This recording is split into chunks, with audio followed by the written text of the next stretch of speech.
In the late 19th century, the world stood on the edge of a technological revolution.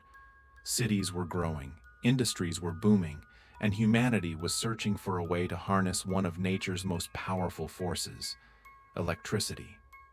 Two men would rise to dominate that future. Both were geniuses, both were visionaries, and both believed they alone held the key to lighting the world. Their names were Thomas Edison and Nikola Tesla.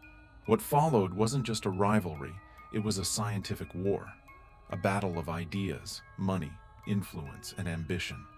History would call it the War of Currents. In 1884, a young inventor stepped off a ship into New York City. He had almost no money, no connections, and barely spoke English. But inside his mind lived machines the world had never seen. Nikola Tesla carried a letter of recommendation addressed to Thomas Edison. It read, "I know two great men. One is you, the other is this young man." Edison was already famous. The Wizard of Menlo Park, the man credited with inventing the practical light bulb. His company was expanding rapidly, wiring cities with his electrical system, direct current, or DC. Tesla began working for him immediately. He repaired dynamos, redesigned motors, and solved complex engineering problems that baffled Edison's staff. Tesla believed he had found the perfect place to change the world. He was wrong.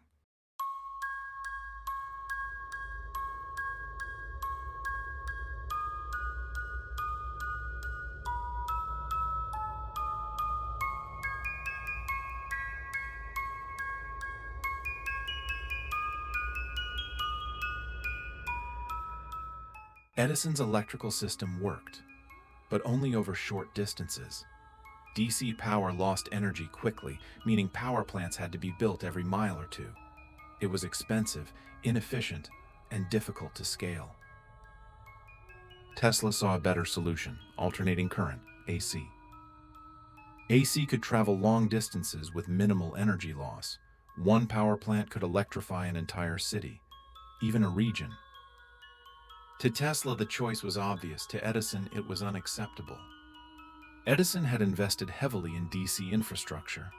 His reputation, fortune, and empire depended on it. Switching to AC would mean admitting he was wrong and risking everything he had built. So when Tesla proposed redesigning Edison's systems using AC principles, Edison dismissed the idea. According to Tesla, Edison even promised him $50,000 if he could improve his generators, an enormous sum at the time.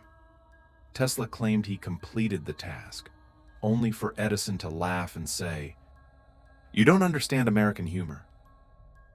Whether myth or truth, one thing is certain: Tesla left soon after, and the war began.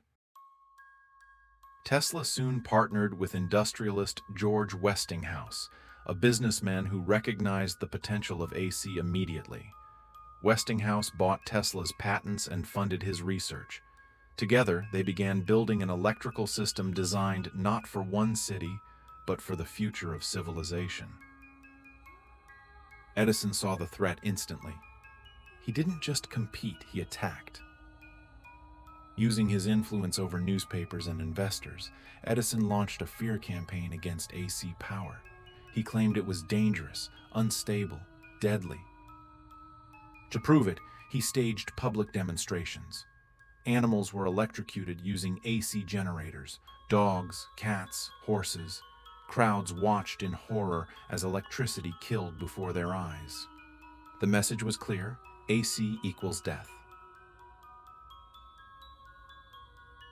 Edison even supported the development of the electric chair, insisting it run on AC power, hoping executions would forever associate Tesla's technology with fatal danger. This wasn't science anymore. It was propaganda.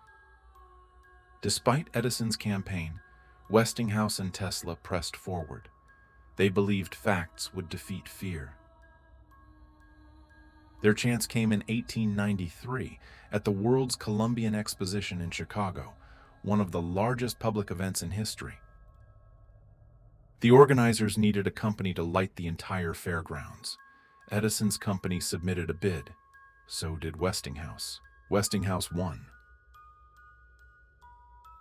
On opening night, thousands gathered as a switch was thrown. Suddenly, over 100,000 electric lights illuminated the fair in a dazzling display of brilliance. Buildings glowed, towers shimmered, water reflected waves of artificial daylight. Crowds gasped. AC power had done what DC never could. It lit an entire city from a distance. In that moment, the war's outcome became inevitable. Soon after, Tesla and Westinghouse secured another historic project, harnessing the power of Niagara Falls. Their AC system would transmit electricity miles away to Buffalo, New York, something previously thought impossible. When the generators roared to life, the age of modern electricity officially began. AC became the global standard. Tesla had been right all along, but victory did not bring him wealth. Financial struggles forced Westinghouse to renegotiate their contract. Tesla, loyal and idealistic, tore up his royalty agreement, giving up what could have made him one of the richest men in history. Instead, he continued experimenting: wireless power transmission, radio waves, remote control, futuristic machines decades ahead of their time. His ideas were brilliant, but often impractical. Investors grew cautious. Funding vanished. By the 1940s, the man who helped electrify the world lived alone in a New York hotel room. Nikola Tesla, once hailed as a genius, was nearly forgotten. He died in 1943 at age 86. No fortune, no empire, just notebooks filled with ideas humanity would spend the next century rediscovering. Thomas Edison died famous, wealthy, and celebrated as one of history's greatest inventors.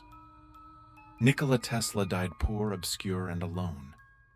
Yet today, the electrical grid that powers our cities, our homes, our technology, runs on Tesla's system. The war of currents wasn't just about electricity. It was about ego versus vision, business versus science, fame versus legacy. Because history doesn't always reward the person who is right. But sometimes the future does. Don't forget to like, comment, and subscribe. See you later.